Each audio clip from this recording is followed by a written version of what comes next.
The air was warm and thick that night. It was July 16th, 2025. The moon was a bright white coin in the dark sky. It was a perfect summer night for a walk. 4 friends met at the edge of town. There was Leo, who always tried to be brave. There was Maya, who was quiet and noticed things others missed. And there were the twins, Sam and Chloe, who were never afraid of anything. They wanted to do something exciting, something they would remember. They decided to walk to the old stone bridge over Blackwood Creek. It was a place their parents told them to stay away from. That only made them want to go there more. They started walking down the old dirt path. The town lights faded behind them.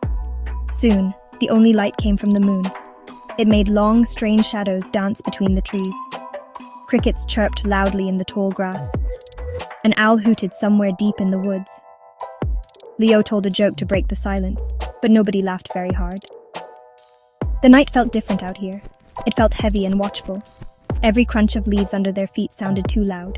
Every snap of a twig made them jump. They were leaving the safe, familiar world behind and walking into something old and unknown. Maya pulled her thin jacket tighter around her shoulders, even though it wasn't cold. She kept looking over her shoulder back down the path. It felt like someone was following them. She could almost hear another set of footsteps, just behind their own. But every time she turned, there was nothing but the empty, moonlit path. She told herself it was just her imagination. It was just the woods playing tricks on her ears. But the feeling wouldn't go away. It was a cold knot in her stomach, a feeling that they were not alone out here, a feeling that they were walking towards something that was waiting for them. The friends grew quieter as they went deeper into the woods. The path became narrow and twisted. The trees grew closer together, their branches like dark, bony fingers reaching for them. The chirping of the crickets seemed to fade away, replaced by a deep, humming silence. It was the kind of quiet that makes your ears ring. Sam and Chloe, who were usually talking and laughing, were now walking with their heads down. Even Leo had stopped trying to be funny. The excitement they had felt earlier was gone. Now there was only a growing sense of dread. They were close to the bridge now. They could almost hear the water flowing beneath it. They finally saw it. The old stone bridge was a dark arch against the starry sky. It was made of big grey stones covered in moss and vines. It looked ancient, like it had been there for 100 years or more. Below it, Blackwood Creek flowed slowly. The water was as black as ink. The moonlight didn't seem to touch it. People in town told stories about this bridge. They said strange things happened here. They said people had disappeared. Standing there, looking at the dark water and the silent stones, the friends started to believe those stories. The air around the bridge felt colder than in the woods. Leo, trying to act brave again, was the first to step onto the bridge. His footsteps echoed strangely on the stones. "See? It's just a bridge," he said. His voice sounded small and weak in the big open space. The others followed him slowly, staying close together. They walked to the middle of the bridge and looked down. The water didn't move. It was perfectly still, like a sheet of black glass. They couldn't see the bottom. It looked like a deep, dark hole that went on forever. There was no sound of flowing water, only that strange, heavy silence that had followed them from the woods. Chloe leaned over the low stone wall. She stared into the dark water. "Do you see that?" she whispered. The others leaned over to look. At first they saw nothing but their own reflections, 4 pale faces looking back at them from the black surface. But then they saw something else. It was faint. Something was moving, deep under the water. It wasn't a fish. It was too big. It was long and pale. It twisted slowly, like a piece of white cloth caught in a current. But there was no current. The water was perfectly still.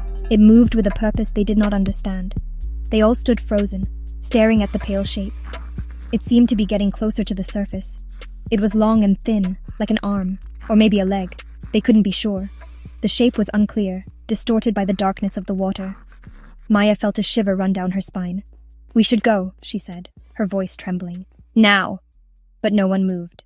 They were hypnotized by the slow, unnatural movement in the deep. The thing under the water seemed to be watching them, just as they were watching it. It was like they were a part of a terrible secret the creek had been keeping. Suddenly, a sound came from the water. It was not a splash. It was a soft, wet sound, a scraping sound. It was the sound of something dragging itself against the stones under the bridge. Scratch, scrape, scratch. It was slow and deliberate. It was coming from right beneath their feet. The friends jumped back from the edge of the bridge. Their hearts were pounding in their chests. They looked at each other, their faces white with fear in the moonlight. The sound was real. They all heard it. It was not their imagination. Something was down there in the dark, under the bridge. The scraping sound stopped. For a moment, there was only silence again. A terrible, waiting silence. They held their breath. Then, a new sound started. It was a voice, but it wasn't a human voice. It was a low, gurgling whisper. It sounded like someone trying to talk with a mouthful of water. The voice said a single word. It was a name. Leo. The whisper seemed to come from all around them at once. It echoed off the stones of the bridge and the trees of the forest. It was a cold, wet sound that made the hair on their arms stand up. Leo's face went pale. He stumbled backward, away from the edge. "How does it know my name?" he whispered, his voice shaking. The gurgling voice whispered again, closer this time. It sounded like it was just below the edge of the bridge. Leo. It was not a question. It was a call. It was pulling him, inviting him. The other friends grabbed Leo's arms, pulling him toward the end of the bridge. They had to get away. They had to run. The whispers were getting louder, more insistent. The scraping sound started again, faster this time, as if something was climbing up the wet stones. They didn't wait to see what it was. They turned and ran. They ran as fast as they could, their feet pounding on the old stones. They didn't look back. They were too afraid of what they might see. They could still hear the whispering voice behind them, calling Leo's name over and over again. It followed them off the bridge and into the woods. The sound was mixed with a wet, dragging noise. It sounded like it was coming after them. They ran blindly through the dark woods, tripping over roots and branches. The only thing they could think about was getting away from the bridge and the voice from the water. They ran until their lungs burned. They did not stop until the sounds from the bridge had faded away.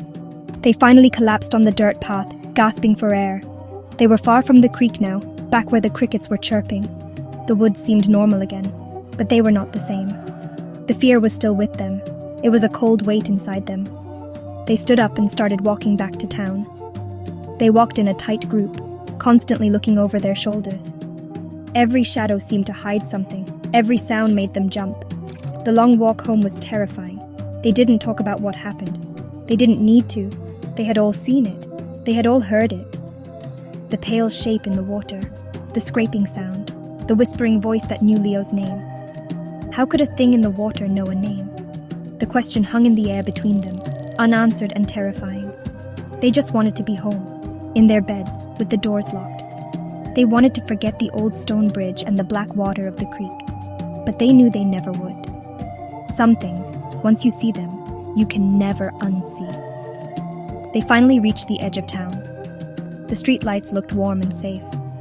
They said their goodbyes quickly, without looking at each other. They all ran to their own houses. Leo was the last one.